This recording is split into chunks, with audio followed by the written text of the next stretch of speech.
This is the BBC. Dear brothers and sisters, all are welcome here at the Confessions podcast, whether saint or sinner. Hey everybody, and welcome to another one of these.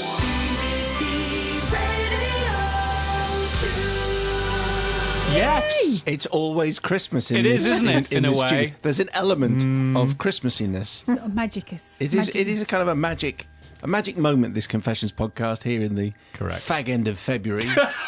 What a lovely I thought don't know, that It's a is. good month. What a miserable... It's the worst It month. is. It's the No, most it's not. miserable month. It's got Awful. Shrove Tuesday. Yeah. Yeah. It's got Valentine's Day. Ugh. It's got birthdays in it. As opposed to any other month.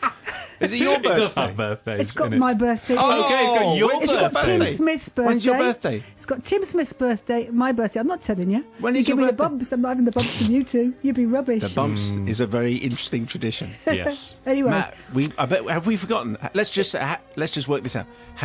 What are the vibes you're getting? Have we actually No. forgotten? The vibe is I am pretty confident we haven't forgotten. So it's still to come. Yes. That's the vibe I'm getting. I'm going to buy something Better had. pretty generous. I We think. all have. I'm going to. If you don't. I've got a great idea. I'm going to get her a loud hailer yes. so she can walk around Radio 2 saying, "Hi, I'm Bobby Pryor. Yes. Check out my trowel." Yes, but you don't have to use that voice. The voice that you always seem to put on when you do your loud hailer. Oh, do you think? Yeah. Anyway, it's a Confessions podcast, as you might have realised. This week, we have a collection of shameful stories. Craig's confession, a little less convent-sation. Mr. T's tale, my whole wide world went zoom. And play that funky Moooosic. Anyway, we've unearthed another classic confession from the crypt, a tale from years gone by, especially requested by you. But we're going to start this week's podcast. What are you? Who's clicking? Sorry, it's me. What are you clicking? I was clicking my headphones. So unprofessional, Oh, listen, Bobby. I was trying to do it quietly. It was clicking through my head. I thought my you ears thought your caught. knuckles. You're clicking your ears. Yeah. Anyway, we're going to start with Loopy Lou's confession, can't get you out of my sunbed. Simon Mayo's Confessions podcast. Please be seated. Simon et al., I am a 51-year-old nurse who can happily retire from the NHS in the next 3 years. Last year, much against my better judgment, my manager suggested that I finish my nursing degree. Dragging my feet, I reluctantly agreed, but alas, this meant that I was not able to go on my usual 1-month backpacking jaunt to India for January. Instead, I had to take my holiday in university term time, and after much perusing through holiday websites, we decided to go to Cuba. Wow. Wow. How about that? Great. Great yeah, cast. yeah. On the first day, due to the time difference, I was awake at 5 a.m. and decided to go out for a run. As I was minding my own business and looping my way around the all-inclusive resort, I noted people were busying their way to the beach with towels under their arms, with looks of sheer determination etched across their faces. This is at 5 a.m. Something I have to tell you, I know our producer, who is on honeymoon, is doing exactly the same thing. At 5 in the morning. 4:45 a.m. He sent us a What? picture. I Going mean, to the beach that early. I know, Yeah. how desperate is that? Anyway, the sun hadn't even risen, says Loopy Lou, and people were literally tripping over themselves to beat the other person to the prime spot on the beach. Pathetic. That's me saying it, not Loopy Lou. It was like the March at the Penguins, making their way to the beach to claim the sunbed. I was astounded. It was one of the reasons why I didn't like package holidays. I went back to the room and reported this to my partner, Gaz, and we decided that we would rise above it all and would chill out by the pool instead. The days rolled on, and every morning without fail from 5 a.m. onwards, they marched down to the beach to claim their sunbed. On about the fifth day, we went to the beach in the afternoon, and I sat on a towel on the sand and noted that every sun lounger had been claimed by a blue towel. I watched for over an hour, and no one had returned to the sun loungers near us. They're all empty, but the towels were still neatly folded and sand-free. Right, that's it. I've had enough of this sunbed nonsense, this ridiculous malarkey, I shouted. I am going to take one of those sunbeds. And I promptly marched down the beach in a bit of a huff, grabbed one of them, tossed the blue towel aside and dragged it up the beach. As I did this, a designer gold flip-flop got caught up under the sunbed and dragged up along the beach. In my annoyance, I grabbed the gold flip-flop, which I assumed belonged to the sunbed hogger, and threw it up into the nearest coconut tree, which just so happened to be on the premium side of the beach. The premium side, I should say, was separated from us by a piece of rope, but had the same sand, the same sunbeds, the same towels, but different clientele, who clearly thought they were much better than everyone else. And you can always tell the premium customers. Look at us with our sand. Oh, no, I think I will be over here. Yes. Now, it was quite a long way from where I'd stolen the sunbed, so I was sure I would get away with this dastardly deed. That is until I looked around and, to my horror, saw the track marks of the sunbed snaking up the beach and leading, obviously, right to me. Yeah. I gulped in panic and tried to cover the tracks by quickly kicking the sand across them. But as luck would have it, and to my sheer delight, a French-speaking Canadian lady dragged her sunbed bang smack into the tracks, which meant she would get the blame for stealing the sunbed and not me. Ha ha! Yippee! I thought, she's going to get thrown off her sun lounger instead of me. Okay. Time passed, and still no one had returned for the sunbeds, but the innocent French-speaking Canadian lady got up and started frantically searching for something in the sand. Lou, I think you threw the wrong person's flip-flop into the tree, says Gaz, my other half. As I looked around, she had one designer gold flip-flop on, and the other was, of course, dangling nonchalantly in the coconut tree, well out of reach. Well, I was racked with guilt. Not only had I quite happily let her sit there and potentially take the blame for the stolen sunbed, but I also tossed her flip-flop into the coconut tree as well. It's okay, says Gaz to the Canadian lady, suddenly becoming a bit of a Londoner.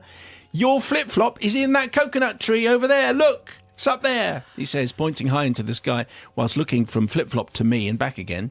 I'm trying hard not to laugh, so I blurted out, there was a strong gust of wind earlier, and I happened to see your flip-flop fly into the air, and it landed in the coconut tree because of this wind, which came from I don't know where, but it was the wind. Thankfully for me, due to the language barrier, she didn't have a clue what I was talking about, and so my fib went undiscovered.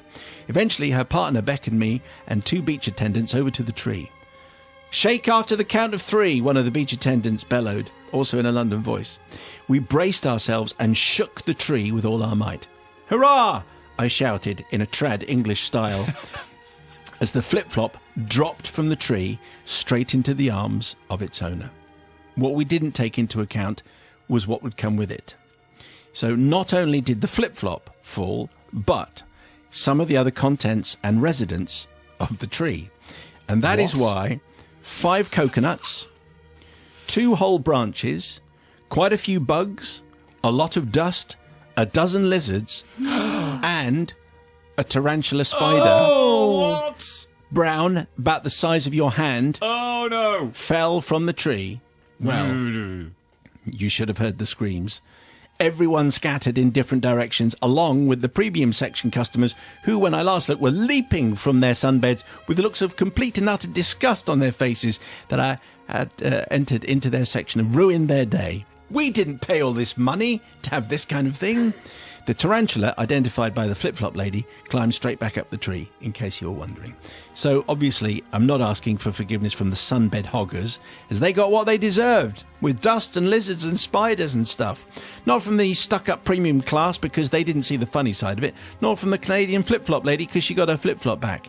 I would like to apologise to Gaz, my partner, who had to spend 2 weeks listening to me moaning about the sunbed hoggers and the eventual debacle that unfolded before his very eyes. He is, by the way, now in India for a month without me, says Loopy Loo. Well, clearly they like to travel to Gaz and Loopy Loo, but if you shake a tree, I mean, I've never shaken a coconut tree in Cuba, but I guess if you think about it, you never know quite what's going to come out. But you get coconuts, you get branches. A rolling stone sometimes. And you get... Do you remember which one it was? He was all right, but he fell out of a coconut tree. Okay, good. I'm going to look that up in a moment. Yeah, anyway, I can't remember, was it? Which one it was? one of them. Yeah, anyway, not Mick Jagger. And tarantula spiders. Anyway, what are you saying there? I thought it was quite funny, actually. Loopy Loo. It's difficult because I think that's ridiculous to get up at that time of the morning to get a sunbed. That is stupid. The system is wrong. Do people really do that? Do they really get up that early? Well, apparently our producer's doing it even now. Yeah, absolutely. Just to get a sunbed. Just the March of the Penguins. Everyone set the alarm, get out there. Obviously, there are not enough sunbeds. That's the problem there. And I don't know how much you're paying for your holiday, but they should sort the sunbed So it's the situation Cubans' out. fault. I think they're not. I mean, look, Wretched you're going out for a Cubans. holiday. You shouldn't have to get up at silly o'clock, should you, to go and get yourself a sunbed. So there's a problem with the system, which I understand, but there's ways of bringing down the system in Cuba that are much safer, maybe. That's what I was going to say. Well, like military revolt. No, I was just saying. Bay of Pigs. You could have got... You could have gone and talked to somebody. But the thing is, Loopy Loo, you're a nurse. You're a nurse. Yes. Yeah. I forgive you everything. Okay. Yes. Because you're a Well done. nurse. Who'd have thought Bay of Pigs Yes. would turn up Bay in a of Pigs confession? in the confession. All right, very Long good. overdue. I'm reminded of the fine words of Agadoo of Push Pineapple, Shake the Tree, Black and, Lace. and a bit of Black Lace. Yes. So I probably am going to forgive. I mean, I think I'd have probably said a bird took it up and put it. I don't think I'd have blamed a gust of wind or a monkey. I'm pretty sure they have monkeys in Cuba. That took the thing and put it in the top of the tree. And yes, we need to sort out this system. I mean, what could be wrong with saying no towels count until the sun is up? You don't get to reserve anything until the sun's up. What if the sun I've just comes up at solved 5 the o'clock? problem. I solved the problem in 30 seconds. Why do you have to get 4 in the morning to reserve you? Ridiculous. So That's communism yes, for you. We're back on that. Well done. Yes, forgiven. The Confessions Podcast. Dear Simon and the collective comparators of culpability. Not sure that works. I'm seeking forgiveness for an unfortunate incident whilst working as one of Her Majesty's finest. In November, I think what Craig is saying is he was a copper. In November 2013, on a cold and stormy evening, I was asked to go to the local nunnery following the untimely passing of one of the sisters.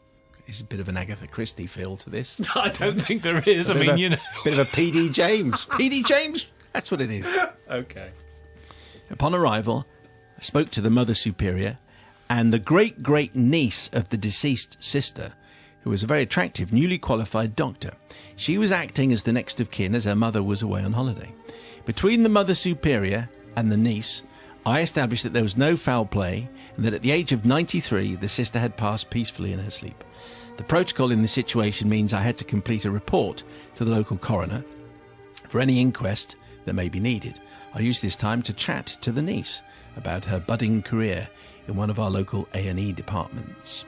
I must admit I felt a little chemistry between myself and the young doctor, and as a man in his mid-20s, in uniform, I was boasting about my endless bravery, my ability to rid the area of our local rogues and ragamuffins by the mere mention of my name.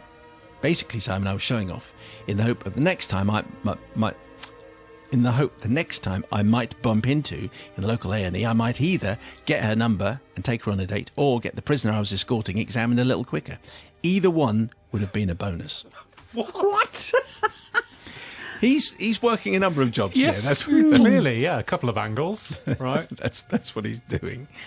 Anyway, back to the nunnery. Yes. You'll remember that's where we were. The last part of the paperwork I have to fill in involves a formal identification, says Craig. The niece gladly offered to accompany me into the small chapel where the sister was resting and formally identify her. We go into the candlelit chapel together and whisper about how peaceful she looked. Lying on a bed, flowers surrounding, and so on. There is also a 4-foot stone statue of the Virgin Mary looking over at the end of the bed. I think we've all got in our heads what's going to happen now. But I don't think so. Outside, the storm is raging. Oh no. It's begun to thunder and lightning flashed into the chapel in a rather uncomfortable way. After a couple of minutes, I pay my respects to the sister and turn to leave. When I think I noticed the hands of the statue moving slightly. Surely my eyes were just deceiving me. I was in a church and the weather was rather spooky. Get a grip, man, I think. I shrugged it off. I'm a man of the law. I'm meant to be tough. As I head towards the door, I hear a tiny, quiet voice say, Amen. That voice again. Both me and the niece look at each other. We're the only ones in the chapel, and neither of us had said a word. But we definitely heard the Amen. I glanced at the sister, who's still peacefully lying on the table. She is still dead, I can confirm. It was then that we noticed the statue's hand was no longer praying. The statue's hands were actually moving. They were now down by her side. The statue had moved. The sight of a stone statue coming to life literally caused a level of panic in both me and the doctor. We both let out a large, high-pitched scream, and we headed for the door. The thunder and lightning was getting worse, and the door seemed such a long way away. It was getting further and further away. In my haste to reach for the exit, I might have pushed her out the way, causing the niece to fall over. Yeah, well done. Smooth. And for my paper report to go everywhere. Once out of the room and making the Mother Superior aware of the incident, it became apparent that the statue was actually Sister Dominica. Of course. One of the sisters, who just happened to be small. and she didn't just move. happened to be small. She just happened to Bobby. be small. That's all. And not moving very much. And made of stone. And she wasn't actually a stone monster from Doctor Who. Oh, right. Like one of the Weeping Angels. Yeah. No, not one of those. Unfortunately, the sister was praying silently at the end of the bed, and the way the lightning and the shadows fell on her made it look as she was made out of stone. It was an easy mistake to make. She was barely moving.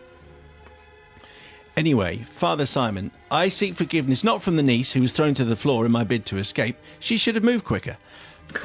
Nor from the statuesque sister. Not sure that's the right word, anyway. She should have spoken sooner, all that ridiculous silence. Speak up, woman! I don't think you quite got it, Craig, have you? No. I seek forgiveness, though, from the Mother Superior, and the rest of the sisters stood outside the chapel, who would have certainly heard the Lord's name taken in vain, I'm afraid. I'm not sure they would have expected one of the Force's finest to even have known language such as what came out of my mouth. Yeah, I'll bet. Never mind the scream in their place of worship. I rather embarrassedly apologised and left as quickly as I could. With a number of sisters seeing the funny side, my lack of professionalism. Fortunately, the niece was also unhurt from her fall, and I was able to apologise properly for that and many other mistakes I made as we dated for a couple of years. Really? Whilst we are sadly no longer together, I think I need full forgiveness from you and the listeners. Well, there was a surprising thing, because you would think if the good-looking niece had her wits about her, she might have thought, okay, I think the clue is the fact he pushed me out of the way, rather than being gallant and trying to help me because there was a weeping angel coming to attack me and tear my soul from my living body. Anyway, Sister Bobby. That's hilarious. And I think actually any of the nuns or any nuns would laugh with you, because they've got a great sense of humour, haven't they, nuns? I don't know.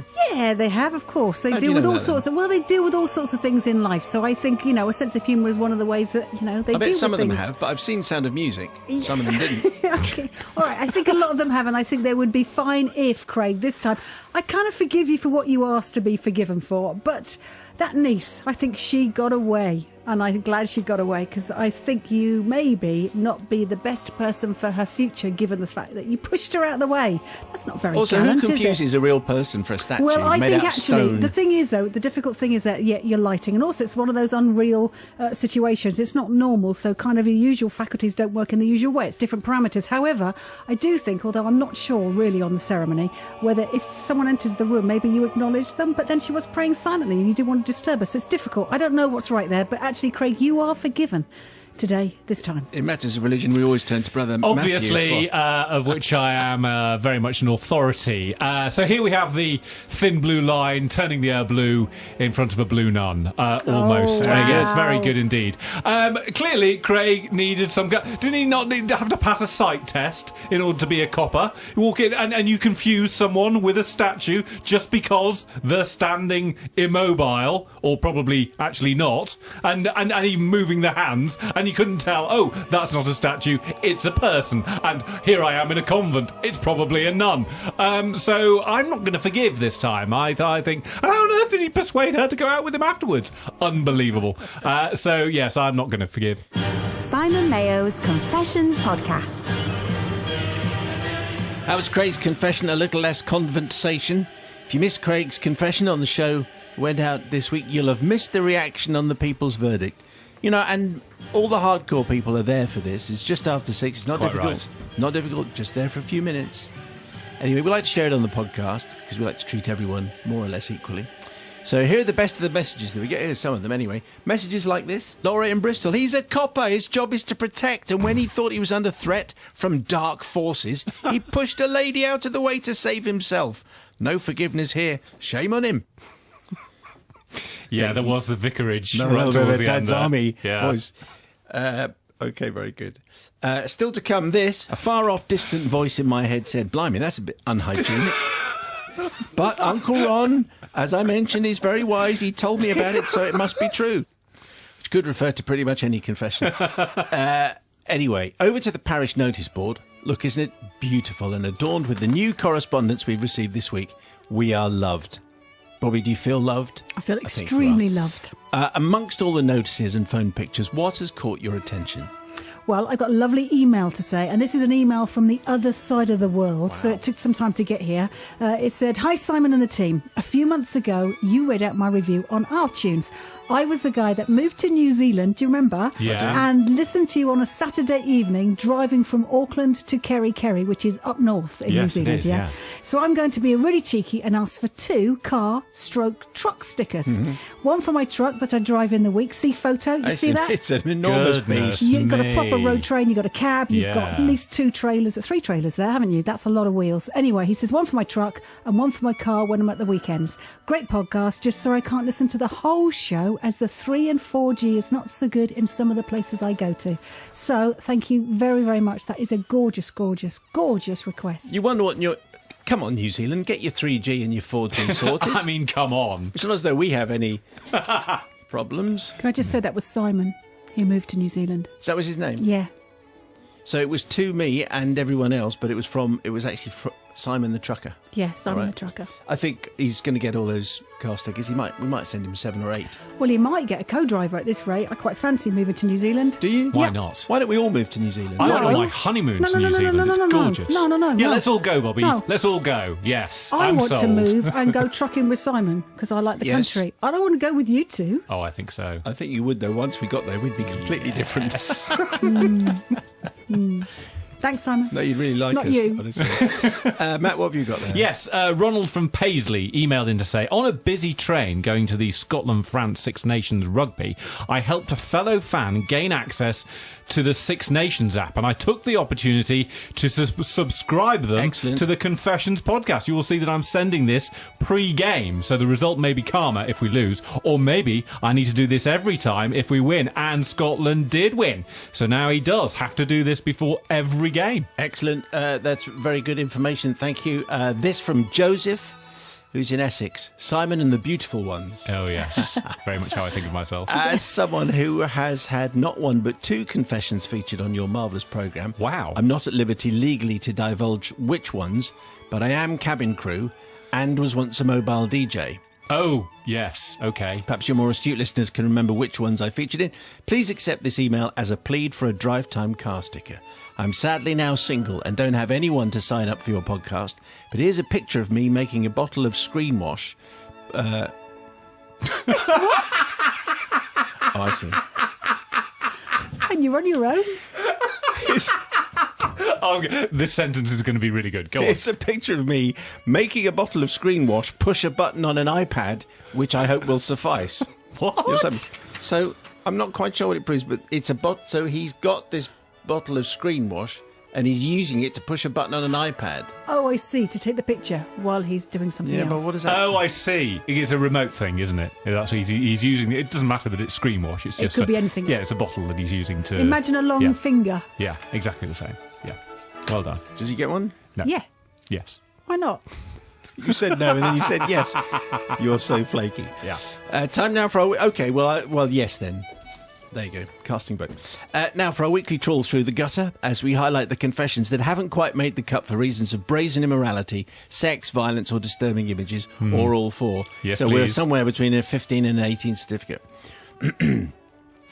Rob, your tale about taking part in an important early morning swim test. Upon feeling the after effects of a few drinks from the night before, does actually make it out of the pool and to the bathroom without breaking the no running rule. However, it soon goes downhill as midway through your final performance of the previous night's consumption, if you see what I'm saying, he noticed that he wasn't alone in the cubicle. And so, Right. you see, there's only a certain, vom only is acceptable under very kind of Yes. tightly controlled conditions. Yeah. And I'm afraid this particular tale is not getting Certainly anywhere. ones where it happens over someone else who hasn't consented. I You don't have think to anyone's love gonna consent to someone it, are very they? much, I think. What, to vom on them? No, Or to forgive What? someone? no, to If they kind of does. support somebody in that situation. Being vommed on. No, just, be supportive. Be Anyway. support on. Don't forget to play Vomit Dominoes this weekend, kids. It's always a family favourite in our house. Come on, Granny. Bit of Vom-Doms. Yeah. Vominos. Vominos. Let's play Vominos, Grandma. You know you want to. Okay. Cecile. Kevin may have been a mean, terrible bully to you at school, but did he really deserve you sharing his number on those kind of chat rooms? What? Having people call him up every weekend expecting a rather different conversation might have been okay once or twice, but to keep it going for 2 years... 2 years? Think you'd change your number, wouldn't you? I would. Next, we have our second offender to the notice board of shame. Not an accolade you want, Mr. If Only I Knew. Mm-hmm. You also don't get any sympathy for ignoring the zookeeper when he told you a chimp didn't like loud noises. You took no notice and let the children of the camp that you were working at sing happy birthday to him, a little bit lonely. Let's just say the fence wasn't enough of a barrier between everyone and the thanks he gave them for their rendition. Right. That's not fair on the chimp. I don't No. care about anybody else. It's the chimp Yes. I care about. Quite right. I'm with you, Bobby. I'm the chimp. Any confession which involves going to the zoo Yeah. where the barrier comes down. You remember that rhino one that we had just the other Yes. day? Yes. Yeah. Robin, stag do tales aren't really something you should want to share on national radio, especially one where you decided to test the pain threshold of others during a game of Where's the Peg? Because the answer is you didn't need to hide the peg there. Right. You see, that could be perfectly fine, but obviously we're all thinking something right now. Your little that is finger's definitely really not. sensitive. That's what Yeah. you're going to be Let's be careful. honest, if it didn't get onto the Confessions podcast, then, it's pretty bad. Lisa, I'm sure you were running really late on your way to get your tan topped up for a swanky night on the town. You simply didn't have time to nip to the loo beforehand. Now, we've all been there. It doesn't make up for the fact that when the urge got a bit too much, you made use of one of the salon's thick, expensive towels and then returned it once you were done. So, Lisa, this is stomach-churningly terrible. Yes. No. A towel. Unnecessary. Do you think? Well, there are times when maybe something happens and you get caught short. You're not very well or anything. That I can forgive. It might have been just a dabbing. Don't. Just don't. Just don't. Probably Just take the move towel on. back. No, stop it. Was Stop it not? you two. No. It wasn't just a dab. No. Just buy the towel Oh. and leave. By the towel. Can I buy this towel? Yes. Is there any reason? No. And Michael, you did the right thing by calling the owner of the cat you witnessed get run over. However, you might have thought a bit more before you decided on the best place to look after Fluffy in the meantime. I don't think the wheelie bin next to the front door was the best No. place for Doris No. to have. Mind you, circle of life. That look says we forgot her birthday. Did tell you. No, you didn't. It's our fault. Bobby is 32 this 30. week. Oh, 32 bless you. I am not. this I'm year. older than both of you. Just to be clear, none of those were okay. None of them. They're getting worse. So ask yourself before you press the send button, am I proud of my activities? Do I really want everybody to know that I did this kind of thing? Anyway, confessions@bbc.co.uk if the answer is yes. And for those only listening to the podcast for car sticker news, here's the part you're waiting for. Greedy folks. Unfortunately, it is with heavy heart we have to announce that our mountains and mountains of drive time car stickers are no more. Really? Oh. They've all gone. Oh, Well, dear. I don't That is have one. not true, is it? That is Really? definitely not true. Is it? It isn't true. There's one for Simon, though, in New Zealand, or two, isn't there? There's two left for him? Okay. We've got millions. My mum's got one on her car. I could peel it off. I could peel one Yes. off. She's not going to notice. No. How come your mum's got one? I haven't got one. Neither have I.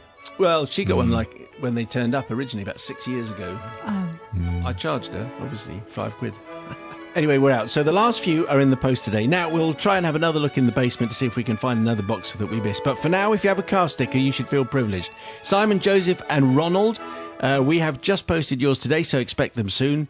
Treasure them before they self-destruct. Enough chit-chat. Time to get back to this week's confessions. This one, play that funky Moooosic. The Confessions Podcast. Dear Father Simon, for over 35 years this has been troubling me, and it's now time to come clean. In the early 80s, I was a 20-year-old traffic police officer in the northwest of England. Known as PC Pig Noise for my sense of humour and pranks and voice impressions of an excited pig. Oh dear. I could also augment my repertoire by doing many other brilliant animal impressions. A bit like your voices, Father Simon. Yes, a bit like those. That's Quite exactly often right. in the less busy times, much to the incandescent anger of the duty inspector, the airwaves would sound like a riotous zoo, rather than a police force emergency response channel.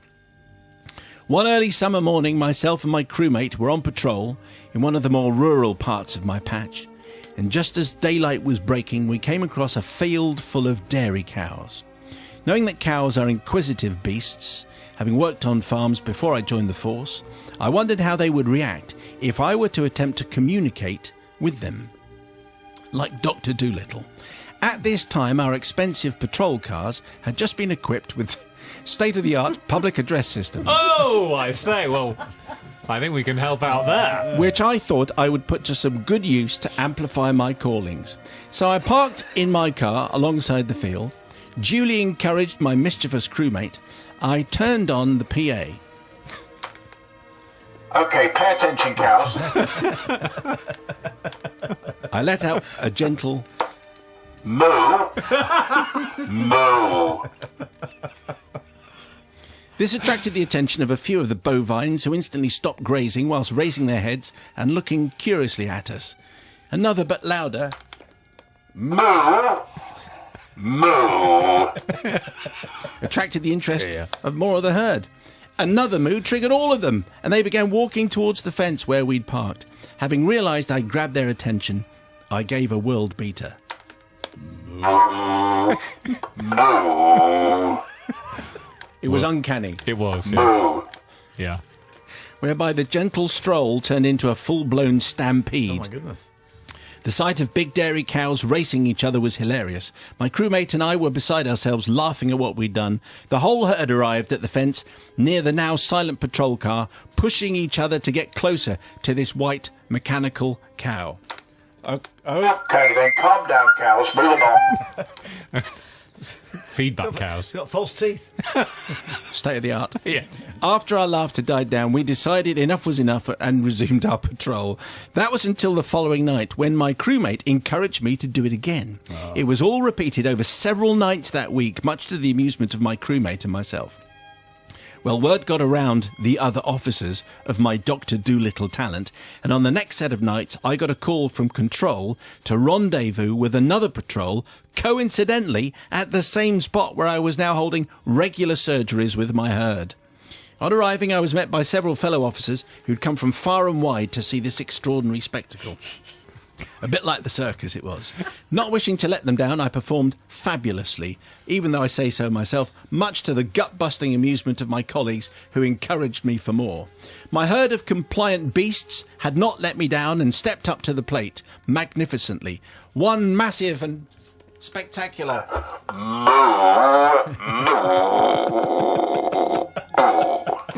with extra emphasis from me, saw them set off across the field at full belt towards the fence, which by this time, after several episodes of the animals pressing against it, had become weakened. Oh, no. As the cows neared, I realised this time it was not going to end up as expected, and yes, the cows moved so fast that in their excitement they didn't quite slow down enough and crashed through the wooden fence and escaped onto the road. In a blind panic, we all scarpered. These are police officers. We all scarpered, leaving the liberated cattle grazing on an unexpected treat of lush, fresh grass on the roadside.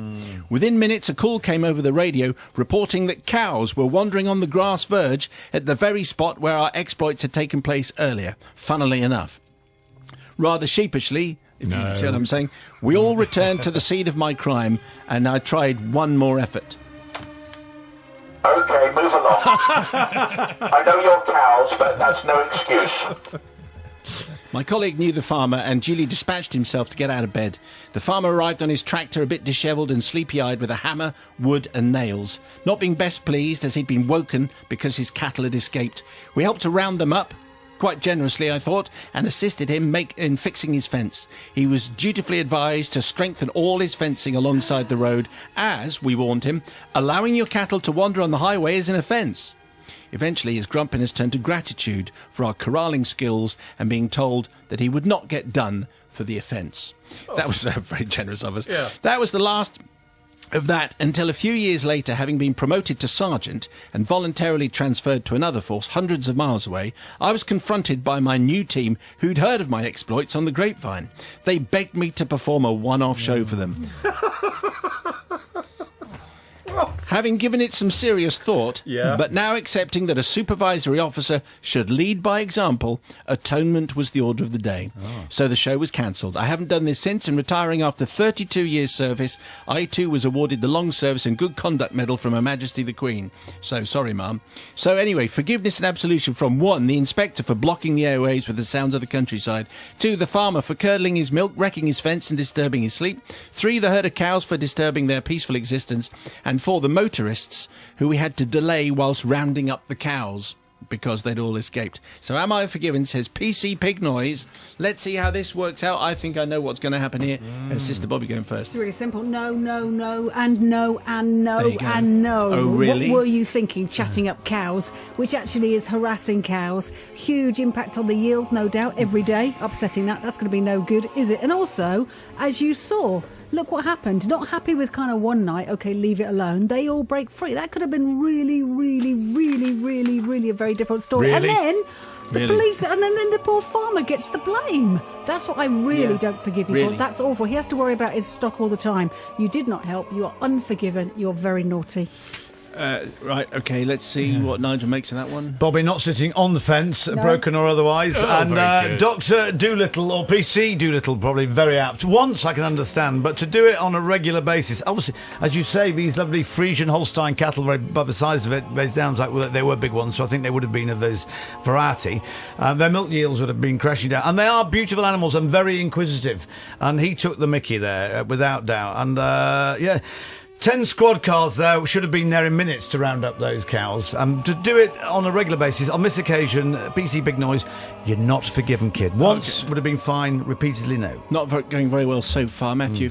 Yeah, here's the thing: is that this is his impressions aren't really that good, are they? I mean, Well, it was the way I was doing them. Well, no, I mean, I'm guessing that he was just going moo. It's like nursery school stuff. It's not as if he's hardly pushing back the boundaries of impressionism. So, but I am going to forgive because the fence probably needed fixing, didn't it? It needed fixing. I mean, and a good job they were there. I mean, the good job that they were there when the fence needed fixing and were able to get the cows back on. okay. And everyone was fine. I mean, the cows were fine. Probably, we don't know, but we're going to guess. We're going to say the cows were fine. And the farmer and the drivers, it was probably early in the morning, so it was all fine. So I'm going to forgive. This is the place where penitents seek our pardon for their sins. Simon Mayo's Confessions Podcast. Father Simon of the Forgiving Faithful says, Mr. T, my story begins several years ago in London. This was a time before marriage, before children, and in the early courting days of my now wife, a spontaneous trip to the capital for a romantic weekend was in order, back in a time when we could stay in hotels that weren't purple. Oh, yes. Do you remember those days? Oh, so good. In my rush to whisk, obviously there's a lot to be said of purple hotels. Yes. In my rush to whisk my beloved away, I didn't realise that the London Marathon was taking place that weekend. Now, I expected this once I found out to be a disaster, making commuting around town problematic. And all in all, a pretty boring experience. I was fairly naive back then. We inevitably got caught up in the marathon on the Sunday morning. We stood for a few minutes watching the elite runners pass down Birdcage Walk. Minutes turned into hours, and we actually thoroughly enjoyed clapping and cheering on the runners, high-fiving the odd few, obviously not Steve Cram, sadly, and we quickly decided that it had been a brilliant experience. as indeed will a lot of people who've watched a marathon go past, because they're great fun to watch. This, I have to say, Father Simon, lit a fire somewhere within me. And a few short years later, married and with the first of 2 girls in tow, I applied and got a place in the London Marathon. I was petrified. I had never run in a race before, but there was an experienced runner in the family, my wife's Uncle Ron. It was during a Christmas gathering that I told wise Uncle Ron about me running the marathon. He gave me 3 pieces of excellent advice. Let me just, have you done a half marathon? No, Well, I've what's done the 10Ks. furthest? 10Ks is All right, well, let's check out this advice against your 10K knowledge. Yes. So Uncle Ron says, 1, start slow and get slower. That's 2, good. run in a local race as a warm-up to give you a feel for it. Very good. And 3, take on board some of the running gels that they hand out, as it really helps when feeling fatigued. These are the energy gels which are handed out. That you eat. Yes, that's right, and puts glucose into the bloodstream and so on. I took the advice on board and signed up for a local half marathon about a month before London. I followed his advice to the letter and was certainly going slow and getting slower. I should point out at this time that I'm not exactly built for running, being 16 stone and playing American football, just so you get the picture. Now, the next bit I don't quite follow, because Mr. T says, after about 1 hour 45 minutes and approaching the last few miles... What? That's not bad. That's amazing. Yeah. Anyway, so we're impressed if that's right. Yeah. Maybe he means 3 hours 45. Anyway, he's approaching the last few miles. I could see the final water station ahead. I was flagging fairly badly at this point and shuffled along, grabbing a bottle of water that was offered and taking a big slurp. About 50 yards up ahead, I could see salvation. At first, I thought I was dreaming. I blinked and confirmed that my saviour was ahead. 2 wonderful, beautiful volunteers from St. John's Ambulance were stood at the side of the road, holding out a gloved hand with a big blob of gel in their palm. I remembered Uncle Ron's advice, got a bit of a sprint on, well, it's fast shuffle really, and with a cheery thanks, scooped up some gel in my fingertips, put it in my mouth, and swallowed. Marathon runners at this moment are just a choke. Maybe I should have given a warning. Anyway. At the time, a far-off distant voice in my head said, blimey, that's a bit unhygienic. But Uncle Ron, as I mentioned, is very wise. He told me about it, so it must be true. As I swallowed... Oh, no. I instantly regretted Yes. my decision. It was not nice. In fact, it was so horrible, I stopped dead in my tracks, stuck my tongue out, wiped it frantically, went... However, me stopping dead suddenly was quite surprising for the lady who was running behind me, who didn't stop and suddenly bounced off me and ended up sprawled on the floor. This caused me to bite my tongue. As you have worked out by now, this was not an energy gel at all. It was petroleum jelly, used, as all good runners are aware, to stop bits of you rubbing against other bits, to stop them becoming too sore. Yeah. That's why the St. John's Ambulance were involved. I don't know if any of the listeners have ever swallowed a handful of this lubricant, but with a mouthful of Vaseline, fresh blood, and a look of horror on my face, a St. John's Ambulance volunteer crying with laughter, tending to a woman with a bloody knee, I did what any self-respecting idiot would do, and I ran off as fast as I could, which wasn't that fast. Now, I know it seems inconsiderate, but as my stupidity knows no bounds, clearly I wasn't thinking rationally, so it's for this that I seek forgiveness. To the poor lady who ended up falling over after crashing into me, I never knew if she finished the race. I never looked back to find out. To the St. John's Ambulance folk who gave up their time and had to treat said lady, and to wise Uncle Ron, who, if he ever finds out about this, will have a few choice words to say. Not that gel! I never told anyone about this incident and went on to successfully run London and several other marathons and half marathons since then. However, I have never taken any gel since. Well, obviously, you have to know what kind of gel goes where. That's the thing. And also, energy gels have to be used with caution. So I'm just mentioning that as well. Always follow instructions. Yes, I think if you rub that on your body, that would be fine if you got that wrong. But the other way around is, I mean... It's a bit like diesel and petrol. No, but Not in the fact that they're two different things. Completely not. But if you put strawberry gel on your on the bits that rub, you'll be fine. Yeah. You'll smell nice, and Well, it will soothe standard it. Friday night. Yeah, but if you, I mean, that In the sports Vaseline is good for your chest, isn't it? If it's menthol, but not take it into. Anyway, moving on. Do I forgive Mr. T? Have I made it worse? Mr. T, no, I can't, because you ruined somebody else's race. Somebody who's actually trained hard and thought about it and focused themselves and got themselves to the finish line. I wonder actually what your finish photo would have looked like, actually. Maybe quite funny. So you're not forgiven for spoiling another runner's race. That's what you're not forgiven for. Brother Matthew. Yes, a long overdue appearance by Petroleum Jelly in the Confessions feature, I think, and a welcome we appearance. do get some. Yes, I'll bet they don't get on. I'm not going to forgive because I like Bobby. I'm very much the same in that when I'm running and somebody stops dead in front of you, have the courtesy. If you were in a car, you'd look in your rear view mirror. So if you're running, you would at least look around before you do your stopping dead with petroleum jelly in your mouth. So I am not going to forgive, amazingly. Simon Mayo's Confessions podcast. That was Mr. T's tale, My Whole Wide World Went Zoom, which provoked this reaction on the people's verdict. Steve Broadbent from Lytham. I forgive him completely. I was running in the Paris Marathon in 2004 when energy gels were just introduced.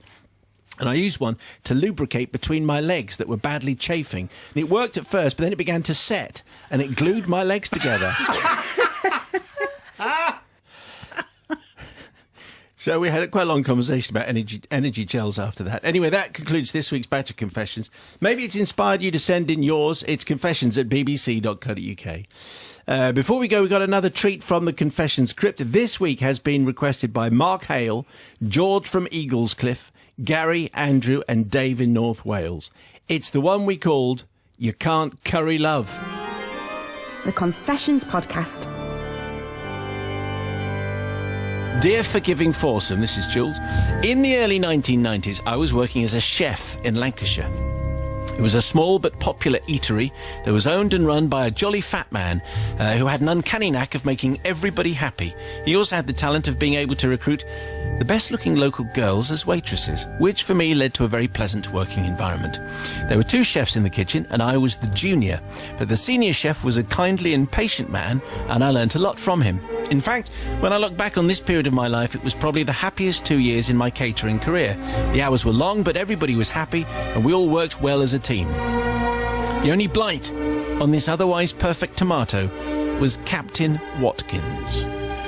Captain Watkins was a regular client who was an ex-colonial type that dressed in tweed and would regale anyone that would listen about his military service in India.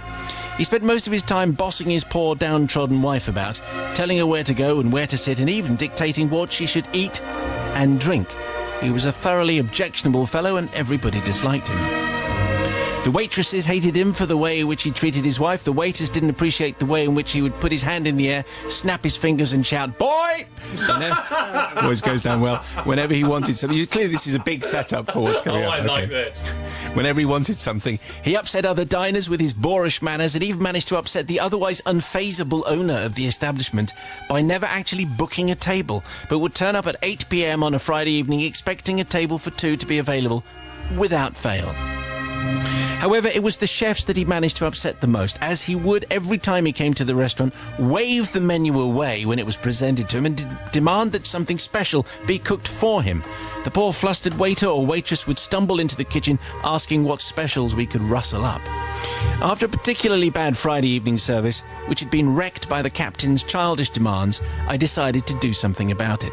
Arriving early for work the following Friday, I made my preparations, both for the captain and for the other diners, and waited for service to start. At about 8:10 p.m, the arrival of a flustered waitress in the kitchen announced that Captain Watkins had made his usual request for something special. "Right," I announced, "I'll deal with this. Now you'll have to excuse this next bit." "Ah, Captain Watkins," I enthused with my best French accent.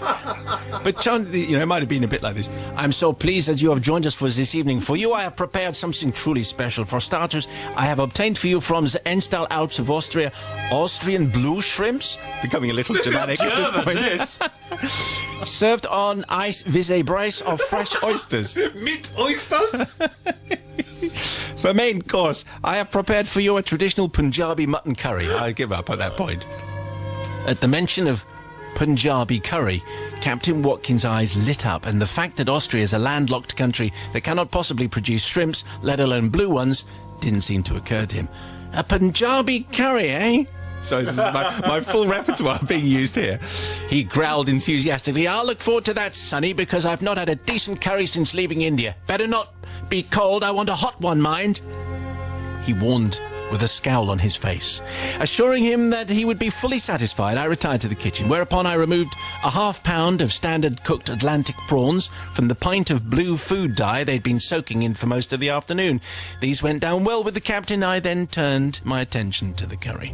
We had a normal curry on the menu, which was quite good in terms of flavour, but not that hot. However, I had made some adjustments to the standard recipe, which now included extra onions, dried chilies, chili powder and paprika. Duly noting Captain Watkins' warning that it had better be hot, I quickly chopped up a couple of fresh chilies and threw them in too. I then chopped up half a dozen more for good measure. In the space of an afternoon, I had managed to change a sophisticated and delicately flavoured curry into a veritable furnace. It was so hot that even the fumes made your eyes water. The sight of the captain trying to eat this curry was a tale that the owner of the establishment would retell for years to come. He went through numerous glasses of water, 3 pints of beer, and even had to leave the table for 10 minutes during his manful struggle with this culinary inferno. He could not finish it, though, and the remnants were brought back to the kitchen with compliments to the chef. Father Simon and the collective, I now seek forgiveness, not from Captain Watkins, as he was an insufferable, pompous windbag who made everyone miserable and thoroughly deserved everything that was coming to him. No, I ask forgiveness from several other people. Firstly, from my replacement, who I hear had the unenviable task of trying to live up to the night of the blue Austrian shrimps, but was never able to. Secondly, I seek forgiveness from the medical profession, who were presented the following Monday morning with Captain Watkins and a mysterious medical condition that he had christened the Screaming Blue Hot Trots. Which undoubtedly caused much head scratching. It's a magical combination, and pondering for several days afterwards before it appeared to clear up of its own accord. Lastly, I seek forgiveness from Captain Watkins' poor suffering wife, who no doubt had to clear up. I missed that bit. And I'm truly sorry for this unforeseen consequence of my actions. I fling myself upon your collective mercy. Jules and the story of Captain Watkins, the blue shrimps from Austria. Matt's been tickled by that. The screaming blue hot trots. Yeah, well, it's the blue shrimps and Punjabi. Anyway, Sister Rebecca. He did say he wanted it hot, didn't he? I think and he could had have it coming. stopped. He didn't have to battle through manfully. He was just showing off and trying to be tough, you know. I think it sounds delicious, actually. 7 chilies. That's what I have in my curry. Really? Yummy. 7? Yeah, roughly 7. No, yeah. you don't. In a curry for 2 people. Maybe 7 chilies in a curry for 1 is a bit much. But I think it sounds great. And I think, really, there's nothing to forgive Jules. I think you served him exactly what he wanted, and he deserved it. And it was only blue dye. Nothing harmful in that. So well done. I think he probably had it coming. Mother Superior now. I'm confused. Actually, I'm very grumpy today, so I wasn't expecting to actually forgive anybody. But I'm confused as to why an Austrian chef would be anything of interest. I mean, I know He wasn't of an Austrian chef. Well, he claimed to be from Austria, didn't he? No. What was the He accent pretended then? to be French. Oh, sorry. I thought you were putting on a German the accent. bit where my French accent became a little. He said, "I enthuse." I mean, No, he said at the end, "I'm from Austria," didn't he? Anyway, No. I don't know why. Anyway, yeah. So I'm a bit confused about that. However, I think you're absolutely right, Rebecca. I think he got it coming to him. Miserable, whinging, whining, moaning customers. I've sat next to them in restaurants. You just need to chuck them out. So you're totally forgiven. Jules is from Lancashire, and he was just putting on a French accent. But he concocted Austrian shrimps that weren't from Austria. Oh, I see. I'm sorry. That's why I got confused. Right. Not forgiven, though. I mean, forgiven, though. It's all very clear. Now, Brother Matthew speaks. You've got to love a customer who thinks it's a good idea to wave the menu in the air and shout "boy." I like that to get the waiter's attention. Superb. That's the Screaming Blue Hot Trots. That alone, that phrase alone means I'm going to forgive. Superb. I did the picture of him running around his house with the Screaming Blue Hot Trots. Lovely. Simon Mayo's Confessions Podcast. And that was your confession from the crypt for this week, which I think, if nothing else, proved that Mother Superior was not paying attention. Yeah. I agree. Sally Traffic was basically, I think she was thinking something else was going on. Maybe she was just reading a book or something. Concentrating on the M6, maybe. She said it wasn't concentrating on the confession. Anyway, if you have a request for a vintage one, send us over the details, all the ones you can remember. It took us quite a while to find that one because our filing system is pretty unique. It's confessions@bbc.co.uk. We'll do our best to dig them out of the crypt. So, Sister Bobby, you forgave 2 this week, which takes your yearly tally to 13.5 forgives and 12.5 not forgivenesses. Not forgivenesses, okay. I need to step up, I think. And Matt, someone clearly rattled your cage this week. For the first time this year, you had more than one not forgives in a single week. Really? More than one? What is wrong with you? Oh. What is actually going on? What the actual? I mean, obviously, normally I forgive everyone because, which of us can honestly say we've not done these things or thought about these things or got a dark part in our heart that wish we could do these things? I'm not like that. Well, I think we all are. But obviously, I'm starting to think that maybe some things are beyond the pale. And, anyway, it takes you to 22 forgivenesses and 4 not forgivenesses. Okay, so overwhelmingly, I have faith in my a common man and woman, whatever that means. Fellow man and woman. Well rescued. If you have something to get off your chest, send in your own confession, please, to our email address. And if you made it to the end of the last podcast, you had to tweet, "Who wants to give a lift to Farting Frankie?" Thanks to Peter, who gets the very last car sticker. I don't know, what are you going to bribe people with? Now, we've got rid of the last sticker. I don't think we bribe when they're not prizes. No, that's true. But Reward? No. Go to the breakfast stationery cupboard and take something from there. Absolutely. A donation from other shows. Yeah. Secret donation from another show's prize-winning cupboard. Which they don't know that they're giving us. Yeah, so obviously that'd be fantastic. So we should have our own. We should have a confession sticker. I think we should have. Basically, we'll nick some stuff from other people's shows and send it to you. This week's code phrase is "not that kind of gel." That'll work. Remember to subscribe to the podcast, and don't forget you can hear our whole radio show happen every weekday from 5 on BBC Radio 2. Matt, thank you very much. Thank you. Thank you, Bobby. Cheery bye. Thanks for listening. The Confessions Podcast. Go in peace.